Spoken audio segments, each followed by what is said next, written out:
All right. Good evening, everyone. Welcome to Season 2, Episode 1 of Hometown History. I'm Jamie. I'm Dami. Yep. And tonight we are in Newberry town, where we're both from, where we both live. We're right a couple miles down the street.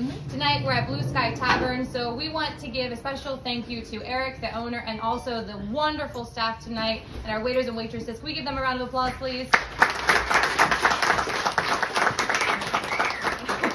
Thank you. So tonight, I, by the way, am a high school history teacher. And I'm a librarian and a Civil War reenactor. So tonight's presentation, we're expecting to last about 40 to 45 minutes. We will present on one-room schoolhouses. Tonight's title is All in One Room, These Small Schools Taught Big Lessons. So as we're going through today, we know a lot of people came from the community that have personal stories. In fact, we all are educated in this room, so we all have stories that we can share. So I'm a teacher, I'm an educator professionally, and when I was doing this research on one-room schoolhouses, I was reflecting on what life was like now compared to what it was like 100 years ago when one-room schoolhouses first started. And I couldn't help but notice a lot of differences. I can't imagine 100 years ago what it was like. So we're going to go through a day in the life. So how the day started for a student, what it was like getting to school, when they were at school, what their lessons were like. And we're hoping that you can relate because, like I said, we've all been to school, so we can all appreciate the different experiences that we've had. So, getting to school. Yeah, so you had to get to school somehow, and I know a lot of you probably walked uphill both ways in the snow, and it was so hard for you. And then I got to ride on a really nice heated or air-conditioned school bus. So if you're going to school 100 years ago, your one-room schoolhouse is probably within walking distance of your home. My Pat Gross, he lived in the heart of Newberry town, and he went to the Roxbury School, or what we would call the Newberry School at the Y in Newberry town, so he had to walk there.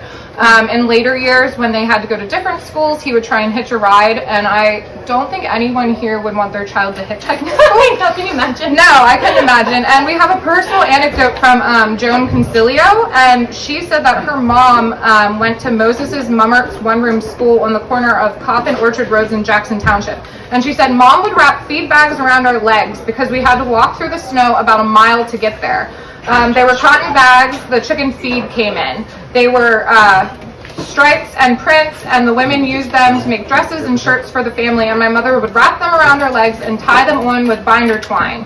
And when we got to school, we would take them off and hang them by the furnace to dry.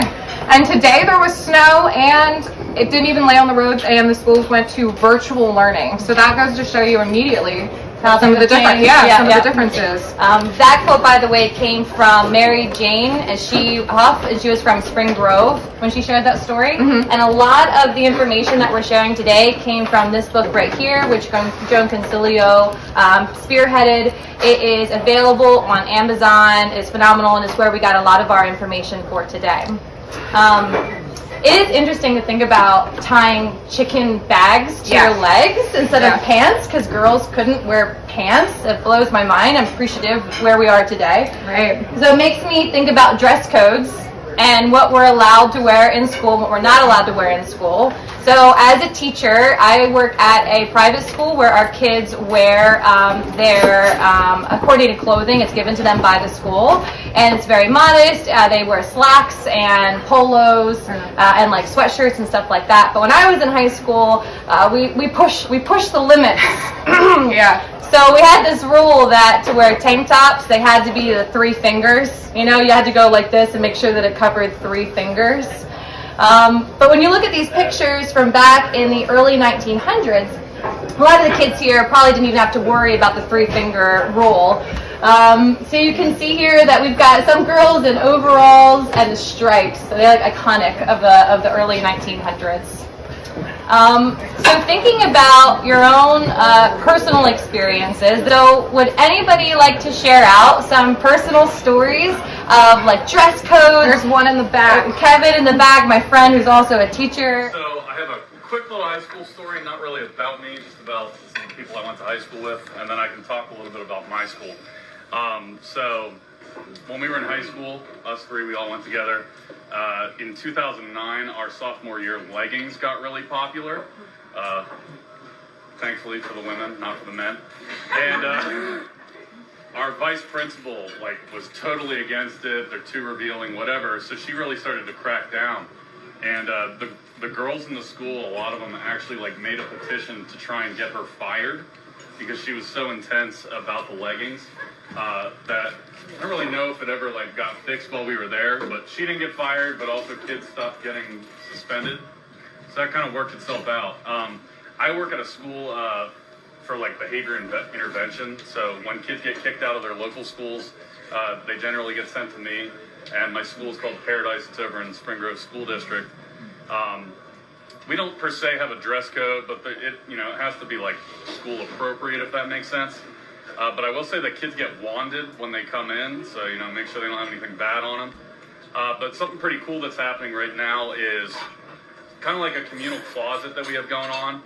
They're trying to set it up so that if a kid ever has a job interview or a concert or something important, we have the right clothing attire for them.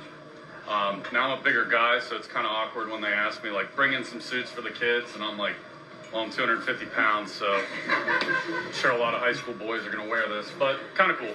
So, not too formal, but stuff going on. Yeah, thanks, guys. Yeah, thank you. So when kids got dressed and they came to school, they were ready to start their day and their morning routines.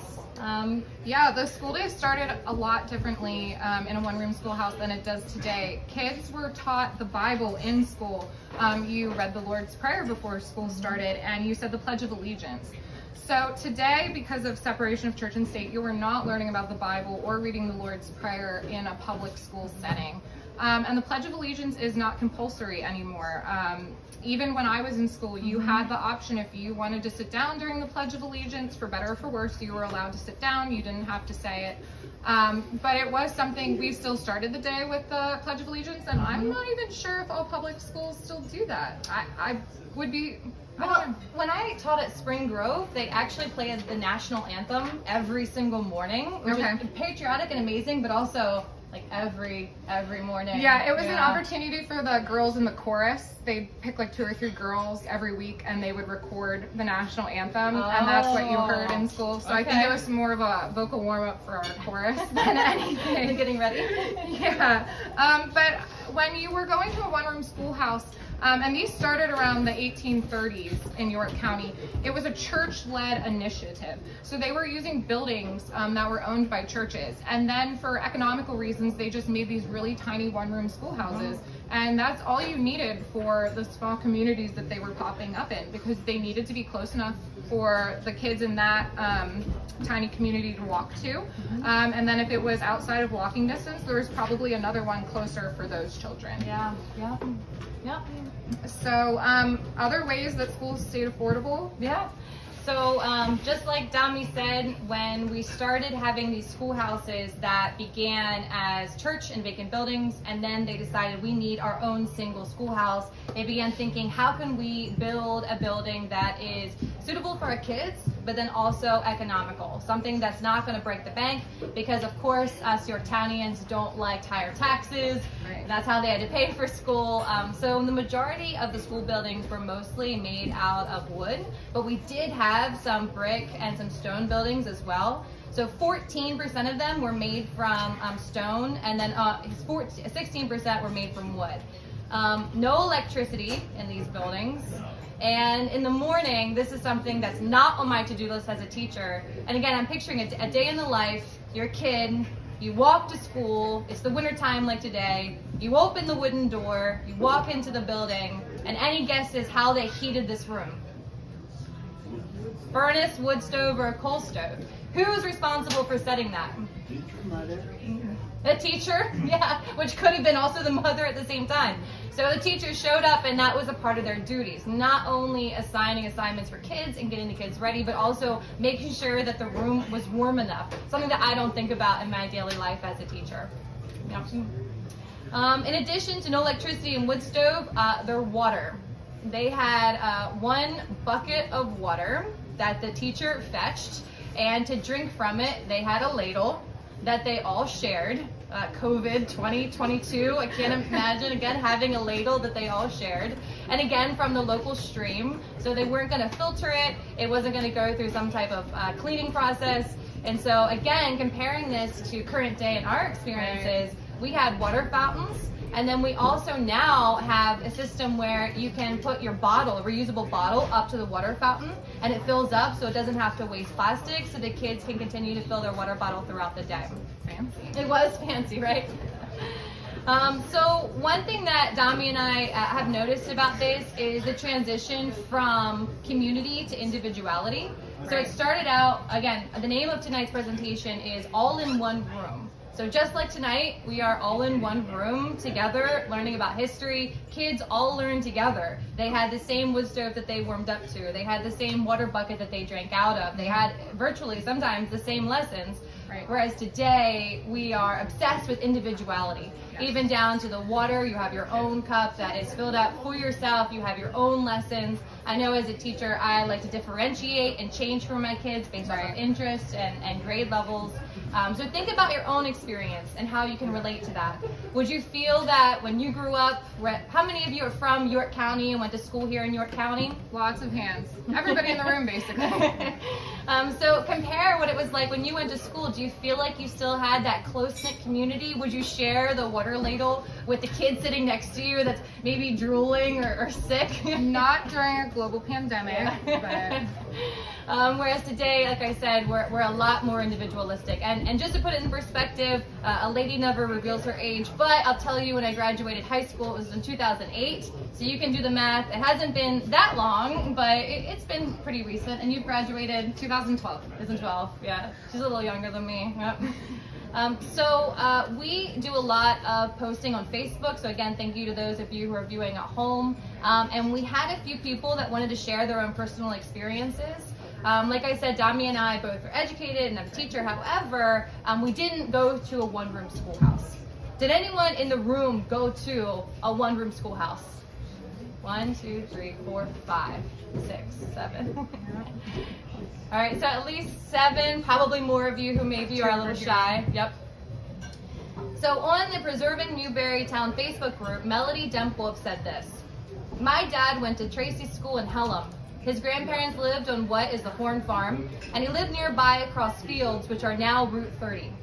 He would cut through his grandparents' farm to get to school. One of his chores at school was to haul water for their use from the well at a nearby house." So again, I'm thinking about a child's experience. My kids have to worry about getting their homework done, studying for finals. My kids don't have to worry about where they're going to get water. How are they going to drink? Is there mud in it? Are they going to have to throw it out and get more water if it is mud in it, or something's in it? Right. Yeah.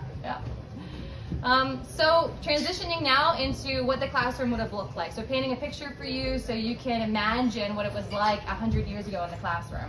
Well, as the name says, it was a one-room schoolhouse. So you had 8 grades in one room. So that teacher was responsible for teaching from 1st grade to the 8th grade, all in the same classroom. So she would have a big desk, and it could be a male teacher as well. They had a big desk at the front of the room, and then there were wooden desks facing the teacher. The youngest kids would be up front, the oldest kids would be in the back. And then they would have little cubbies with hooks, and that's where if you brought a bag with you, if you had books, personal belongings, your jacket if it was winter, and you would hang those. And I know in modern day schools, when I was in elementary school, when we still stayed in one classroom for the whole day, we had little cubbies where you'd hang your backpack or your jacket. But that was one room for one age group. And there was, I think, 4 or 5 classrooms for each age group. Okay. So 2nd grade was split up by a few different teachers. So we only had about 30 kids in a classroom of one age. When this teacher would have about 30 kids in a classroom. All different. Yeah, you could be 6 years old, you could be 10. So that's vastly different. And they had chalkboards. So today we have what they call smart boards. So through the time that I went from elementary school to high school, we transitioned from the chalkboard, writing with chalk, and then they had whiteboards where you write with an erasable marker, and then they had what they call smart boards, which are these whiteboards that are computer generated, and you're writing with a stylus. So you have to be connected to the internet, you have to be connected to a computer for them to work. And every once in a while, someone would use a marker on them by accident. Oh, cringe. Thousands of dollars. Like permanent marker on this Yeah. tech. Oh. And then in a one-room schoolhouse, you would see an American flag presented very prominently in the classroom. And then you'd also see pictures of presidents like Washington or Lincoln would be in the front of the classroom as well. There are still, I believe there's still American flags. There was when I was in school. That's how we said the Pledge of Allegiance, and that's when we stood for the national anthem. But I definitely don't remember my teacher having Abraham Lincoln above her desk. But he's my favorite president, so if I was a teacher, I would. These classrooms were clearly patriotic and historically based, which again, I teach American history, so I appreciate that. Right. So behind us here, we have a mystery picture that was submitted a number of years ago, actually by a neighbor of mine when I lived in Yo. And she asked, where was this room taken? If this is a one-room schoolhouse, where was it? So Jim McClure, our awesome mentor who helps guide us through this, he told us, we can tell that this isn't a one-room schoolhouse. Shirley, you're on deck. There's a door behind the teacher there at the clock. One rooms didn't have doors. And do we have someone else want to share? There's a heater in the room, in the back. We didn't have heaters in one-room schoolhouses. See that back there? That would not be existing in a one-room schoolhouse. All the kids are the same age. Oh, you stole someone's answer. They're all little. They're all the same age. Yeah. Very good. Thanks, guys. So just to reiterate what we heard, one of the biggest giveaways is that the door that you see in this picture does not lead directly to the outside.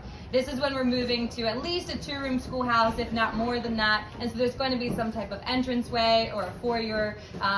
The one-room schoolhouses that you see in those pictures that we've shown you up to this point, if you open the door to go to the bathroom, because it was outside, which we'll get to in a minute, a wind gust blustered through your classroom. And so you were exposed to the elements. These houses, or these one-room schoolhouses, were usually built by the community, which of course back then we had a lot more people who were hands-on that knew the basis for building houses, but it was built by the community for the community.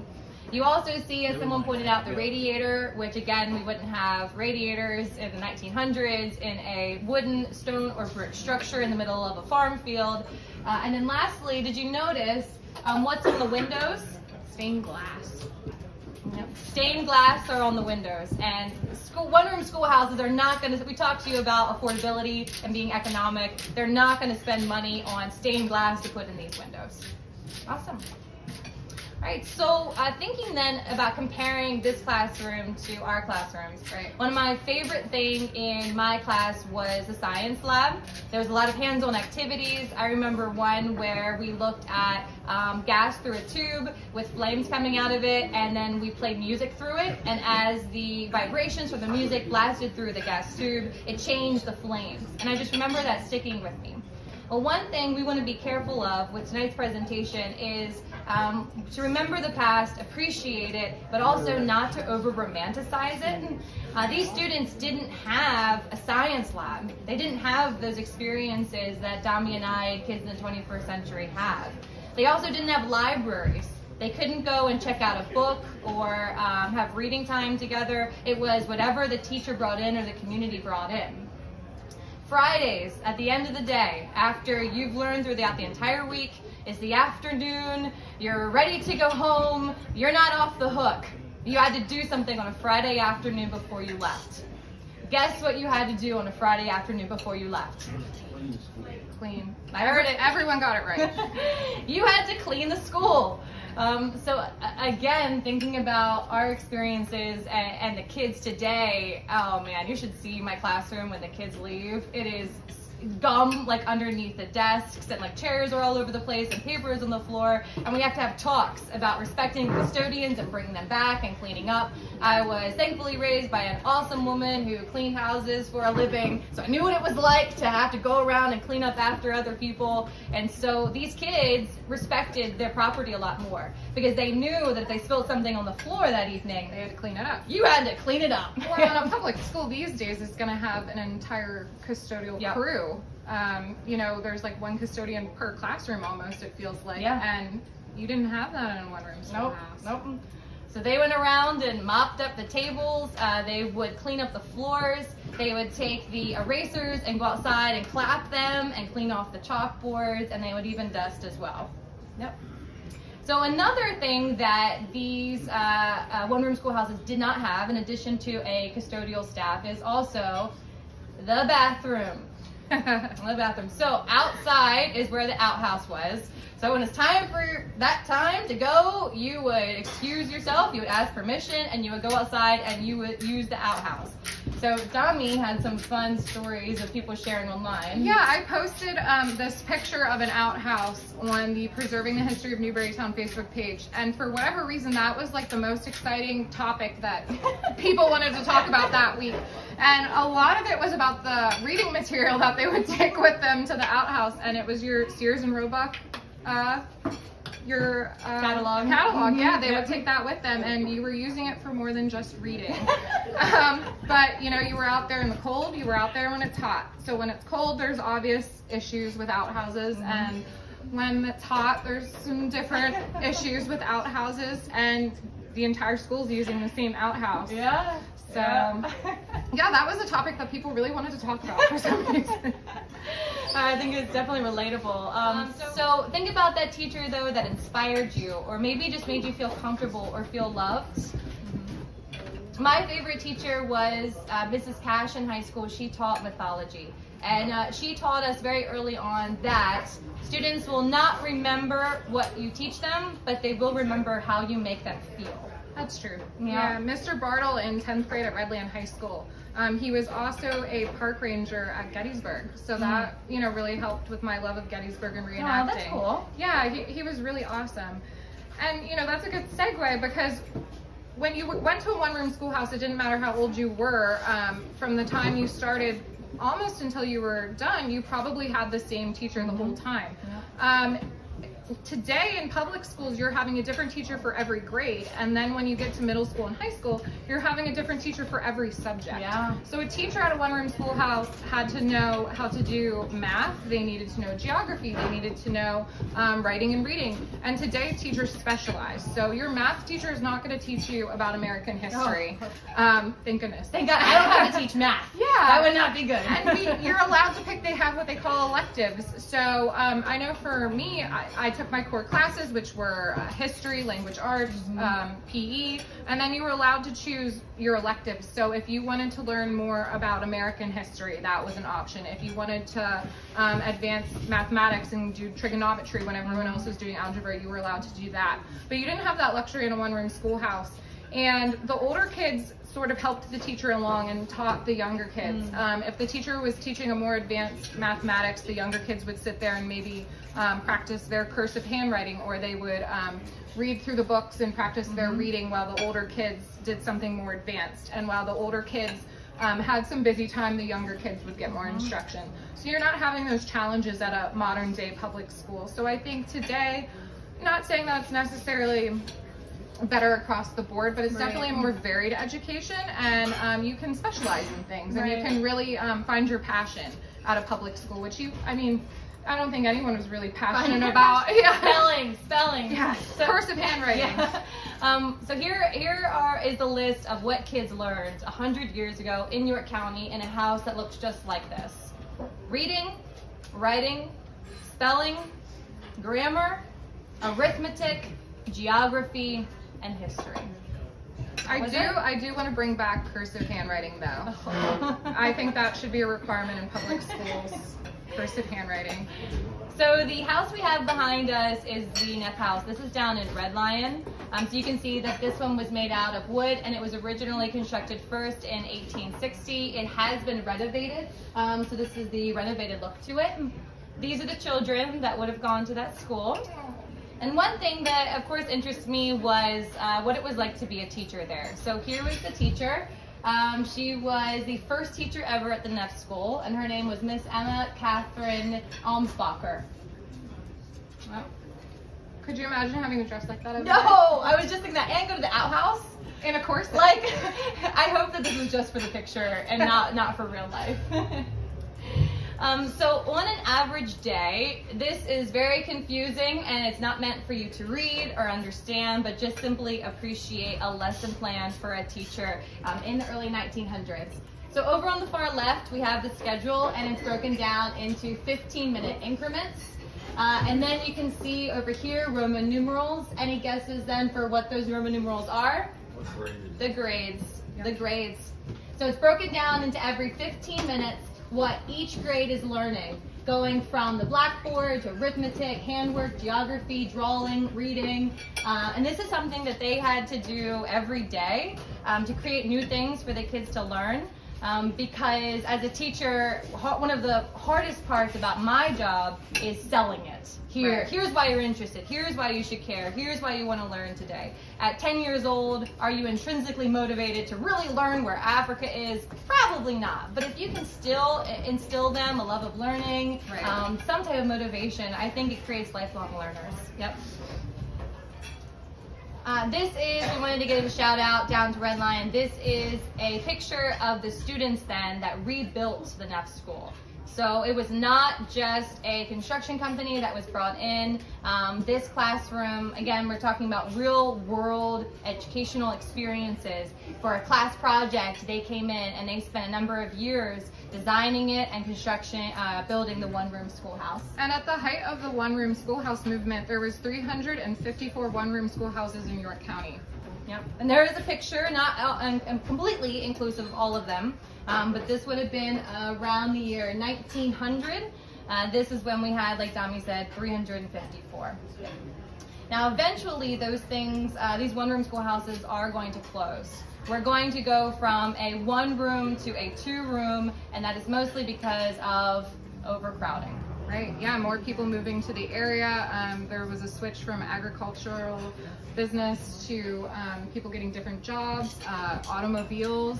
You could live farther away from your school and be bused to school or driven to school. Yep. And so one of the things that we wanted to point out back here on the slides was some of the rules for the teachers. And I highlighted one that stuck out to me the most. I have 2 pages of this, 1 through 5 on this page, and then 6 through 10 on the next. It says each day, teacher will bring a bucket of water and a scuttle of coal for the day's lesson. Again, I can't imagine doing that. And also, you can see the gender divide here as well. Number 4 says that men teachers may take 1 evening each week for courting purposes, or 2 evenings a week if they go to church regularly. Don't see that for the ladies. Well, wasn't there a rule that after a 10-hour day, the female teacher was allowed to sit and read her Bible? She wasn't allowed to go courting, she had to read her Bible. Yep. If after 10 hours of school, if you want to read the Bible or other good books, you have permission to do that. I wonder what they considered a good book. Other good books. My favorite from this page was number 8.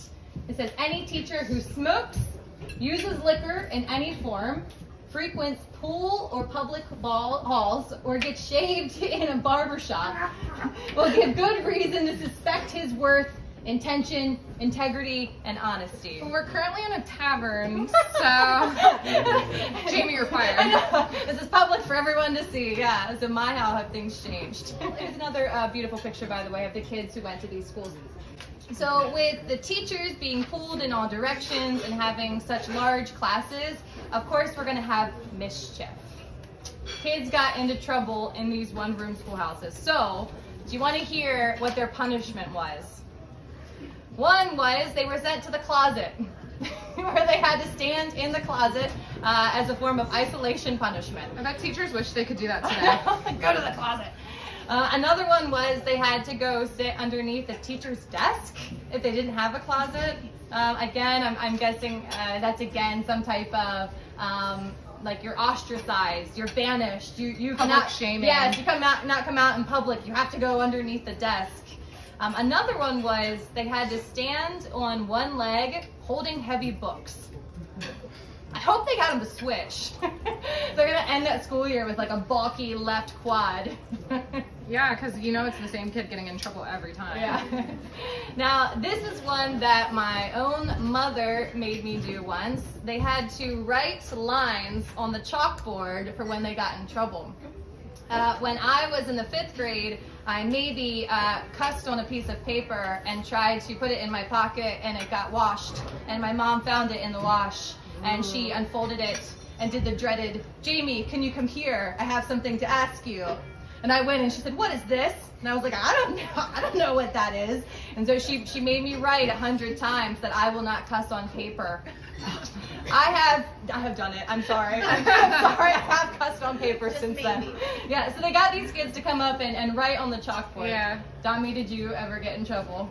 So I actually got in trouble for reading too much during Oh my class. gosh, you're such a nerd. I know. I'm a librarian. It was meant to be, but I was like horrible at math, and I almost failed math in the 11th grade, and it probably didn't help that I would put my textbook up on the table like this, and then I'd put the book that I wanted to read inside of it, and my teacher would be like, "Are you working on your algebra homework?" I'm like, yeah, I got it done already. And it's bad. So yeah, but I was never punished. They were just like, "Can you please put your book away?" No. Yeah, That so, was it, but yeah. nerd me got in trouble for reading too much. So someone else on Facebook shared with us, her name is Sue. She said, "I went to Ruby School in Pelham Township for my 1st through 3rd grades. Mrs. Miller was our teacher, and she ran a tight ship. At first, we had grades 1 through 8, and then only the 1st grade, only first 6th. I, as a 1st grader, loved hearing the upper classes reading from their books. Their stories were so much more interesting than Dick and Jane. I also learned many things by writing them on the chalkboard, like I was talking 100 times, and how it kept me from cheating while the other classes were being taught 100 times. I was talking.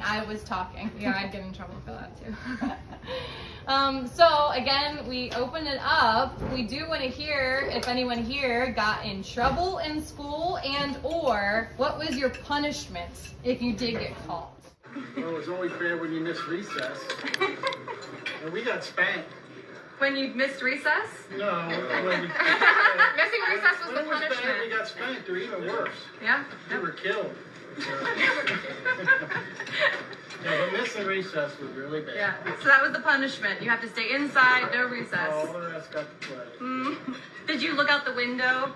Like You a, weren't allowed, you had to stand. oh, really? Oh, yep. Will anyone else want to share? We don't want to shut it down if others had good stories. One thing, if my teacher would write a note home to my parents, and then I really got. Oh no! We had to get it signed. Yes. Yeah. I thought this was a dumb rule, but then you guys opened up with it. We would get in trouble for chewing gum. Oh yeah, you couldn't chew gum at Redland High School. Oh. Yeah. Well, at 8:01 in the morning, 1 minute after the day started, the school day had started, I was already chewing gum because I was chewing it on the bus. And my teacher walked up with what we call a green slip, which is like a warning, made me spit it out on it, and then like sign it. If you got 2 green slips, you got an after school detention. All you had to do was take the green slip home. It had what you did on it, plus this one had the outline of my gum. To get your parents to sign it, and you were good to go unless you got a second one. Well, I took it home, and my dad refused to sign it. He was like, "No, that's a dumb rule." My dad was the middle school principal of Central York, so what the heck, Dad? And I got a second one, and I had to clean the cafeteria for like 6 hours. So that was fun. Anybody ever supposed to gum on your nose? No. On your nose. Yep. So schools back then, technically, so corporal punishment was allowed. It was not uncommon for the teacher to have a paddle nearby or a switch nearby. And legally, in the Commonwealth of Pennsylvania, technically, corporal punishment is still not illegal. The reason why they kept that loophole is Have you ever heard of students who get in trouble that then have to run laps for a sport? Like in the evening, they would have to go and run laps or run up hills or do something. Our volleyball coach made us do suicide runs. Really? So, yeah. Because you got in trouble? Yeah. Technically, that's corporal punishment. And so that's why it is still on the books legally in Pennsylvania. So every football coach would be fired.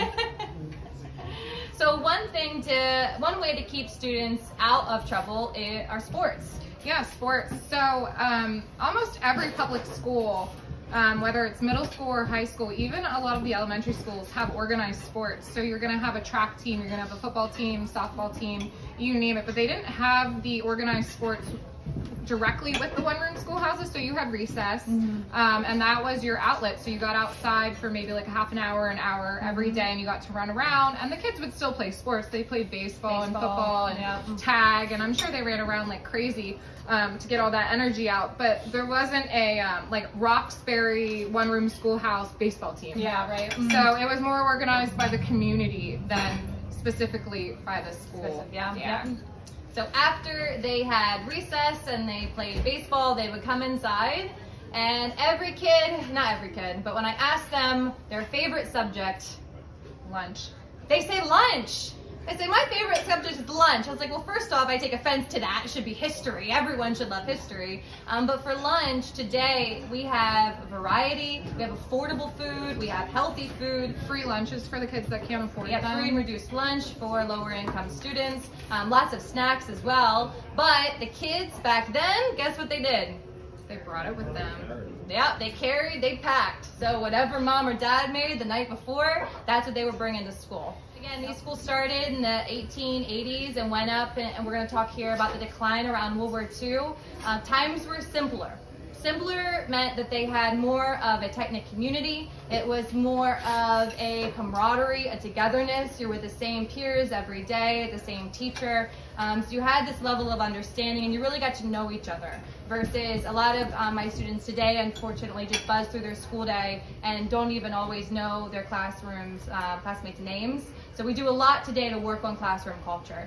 But they also, though, even though they had a close-knit community, some of the bad things. A lot of kids couldn't continue their schooling after they left the one-room schoolhouse. So I have a quote here from Kat B. Arnold, and she said that her mother attended a one-room schoolhouse. So my mother and her brothers and sisters attended the one-room schoolhouse on Loucks Road across from the mall. She had to drop out after 8th grade because she would have to walk all the way into York High for grades 9 through 12, and her family couldn't afford the shoes.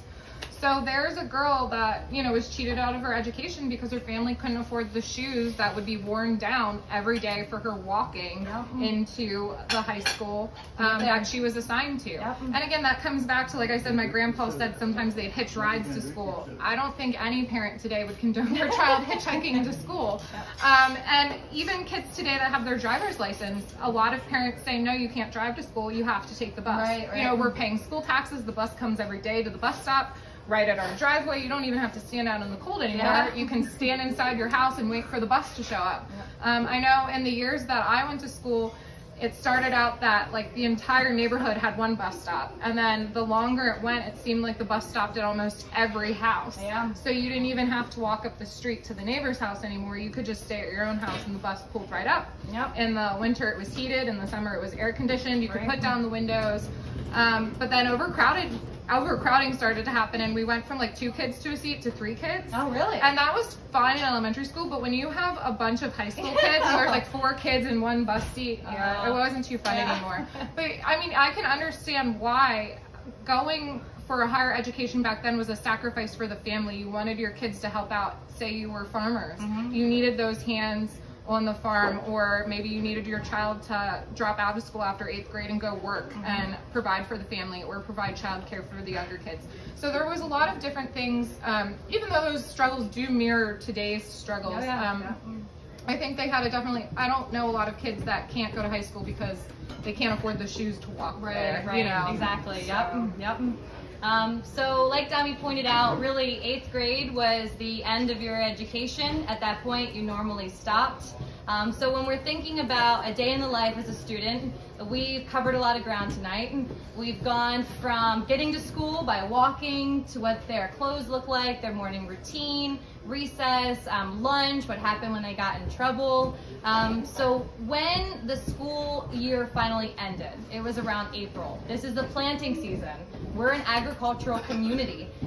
So it was expected, like Dami said, that the students stop, and in April, everyone went out in the fields and they started planting. That was the early planting season.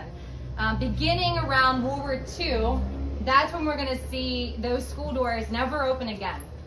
This is a graph, huge shout out to Stephen Smith. Stephen Smith is a fellow blogger of my blogger for YDR, York Blog, and he has done a lot of research, an immense amount of research. And so he documented all the one-room schoolhouses across York County. And when you look at this graph, it is mind-blowing to see after World War II the drop of one-room schoolhouses in York County. What is nice, though, is a lot of these schools were repurposed. So just here in Newberry Township, there's people that live in one-room schoolhouses. They were converted into private residences. There's a couple here tonight that lives in a former one-room schoolhouse. And then if you think about the schoolhouse at the Y in Newberrytown, that was a beauty parlor, then it was a pizza shop. Now it's back to being a salon. So they have life still in them. You just have to look for it. Yep. And it's nice to see these things being repurposed and not necessarily being torn down, but some obviously have fallen into disrepair. Yep. So after World War II, we have this like huge baby boom, and we have these GIs coming back and they're starting families, and we have the GI Bill. And so the decline of schoolhouses really started because we have two-room schoolhouses. It's not the end of the world, we're just slowly growing. Right. So this is going to break up the tight-knit community of York County. Any guesses what year the last one-room schoolhouse closed? Do a drum roll for me. Drum roll it! 1961! So 60s, good job. 1961 in Carroll Township. Yep. Now this though, again, we're nearing our time tonight, but we just want to finish with the idea that one-room schoolhouses, when they went out and the two-room schoolhouses started, you can see back here, this is what they look like. They're more modern, they can fit more kids. Here is more of what the student population would have looked like. Graduation rates have done nothing but go up. In the 1970s, the graduation rate for York County was 50% high school. Today, West Shore, which is where Dami graduated from, it's around 87%, and in D-Town, where I graduated from, it's 93%. So it has done nothing but improved. So we're finishing then with today, how can we maintain the sense of close-knit community while also providing for our children a top-notch education that has libraries and labs and healthy lunches and school buses simultaneously. And next month we'll be back with a new episode, so this will be season 2, episode 2, and we're going to be talking about homemade textiles and the Keene Hill quilt.